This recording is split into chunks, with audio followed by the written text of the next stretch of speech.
Olá pessoal, tudo bem com vocês? Eu sou o professor Pedro e hoje vamos ter mais uma aula de História. Vamos lá?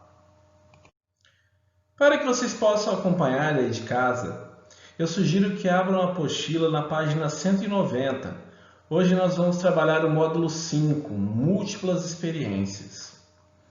Pessoal, desde o surgimento e a dispersão, o momento que os homens se espalharam pelo planeta, inúmeros grupos se formaram e se organizaram, cada um à sua maneira.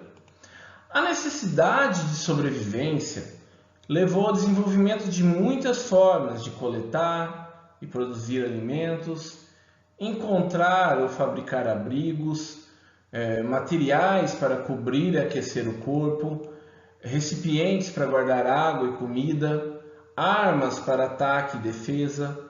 Então podemos afirmar que a sobrevivência sempre foi uma necessidade dos humanos de todos os locais do planeta, em todos os tempos. As formas de assegurar essa sobrevivência é que variavam, e ainda variam conforme as necessidades de cada povo e cada lugar, ok? Então, seguindo esses tópicos que nós temos aqui, a necessidade de sobrevivência, já foi vista nas últimas aulas, e também vamos ver agora sobre a necessidade de explicação e compreensão sobre a origem do universo e a origem dos próprios humanos. É uma dúvida, um questionamento que sempre esteve presente entre os homens, entre a humanidade. Então, nós já estudamos que várias sociedades explicam essas dúvidas, esses temas, por meio dos mitos de criação.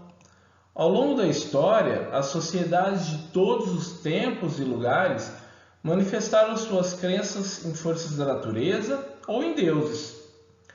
A religião sempre contribuiu para explicar a existência de todas as coisas e para definir regras de convivência social. As homenagens aos deuses, por meio de ritos, rituais, existiram desde o surgimento do ser humano, em todas as comunidades. As formas de expressar as religiões, no entanto, mudam conforme o tempo e de acordo com a localização de cada grupo. Como vocês podem observar na imagem ao lado, temos duas formas de expressões religiosas diferentes. Na primeira imagem, temos os Maasai. É um povo que vive no Quênia e na Tanzânia, países da África. Eles creem em um Deus supremo, chamado Enkai. No entanto, eles acreditam também em outras divindades, como, por exemplo, Olapa, deusa da lua, que também é esposa de Enkai. Na segunda imagem, temos os islâmicos, que são praticantes do islamismo. Também são conhecidos como muçulmanos. Eles creem em Alá. Para eles, Maomé foi o profeta enviado por Deus para revelar a mensagem divina. Nessa foto ao lado, são fiéis na Caaba, um templo sagrado na cidade de Meca.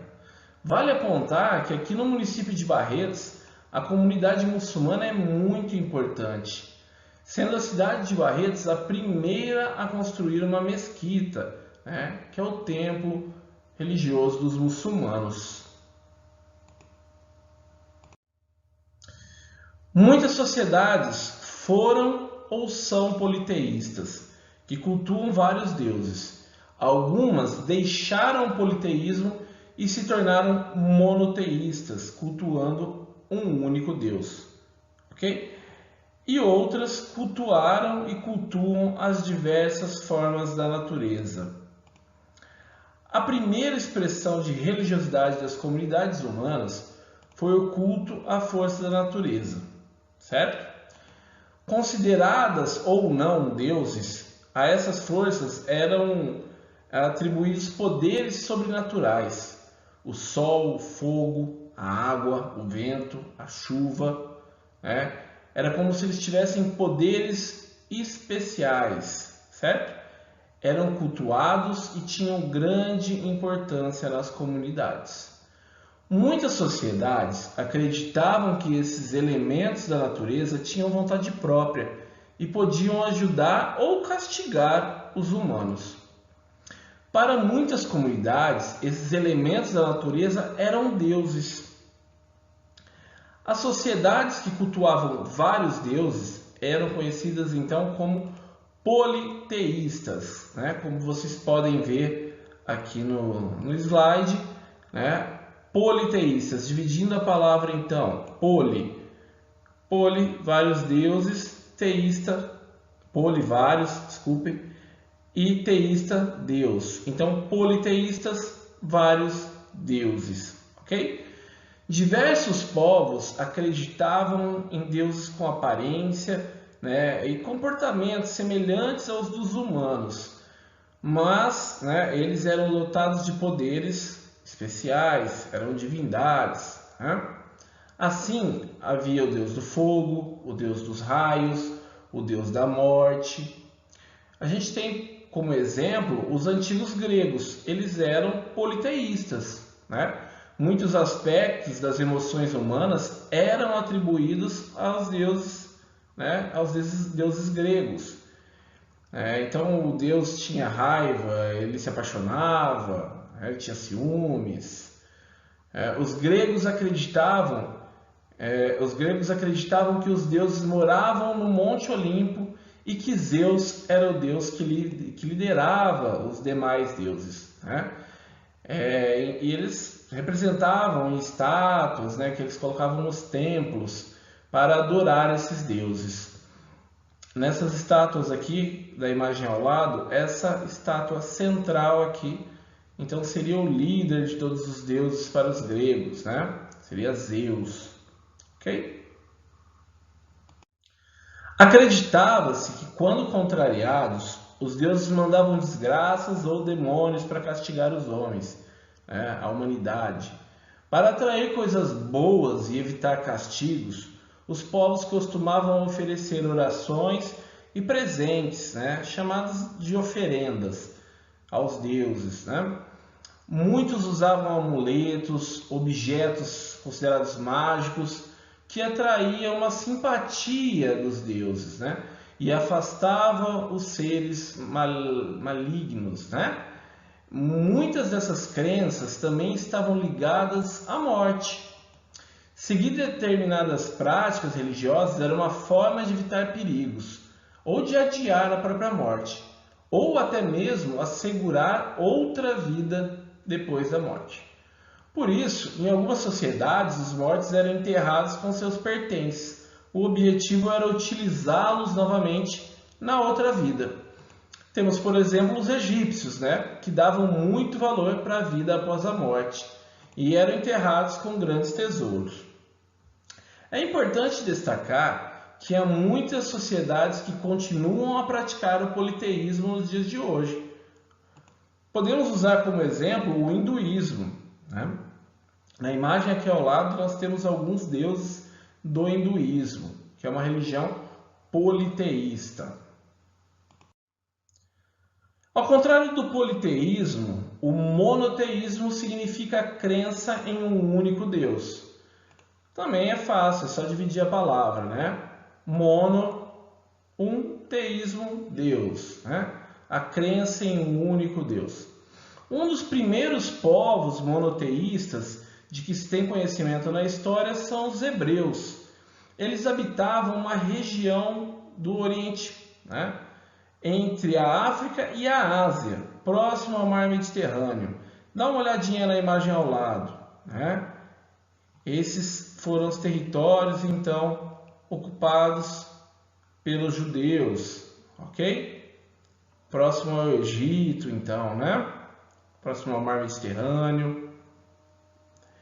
Pessoal,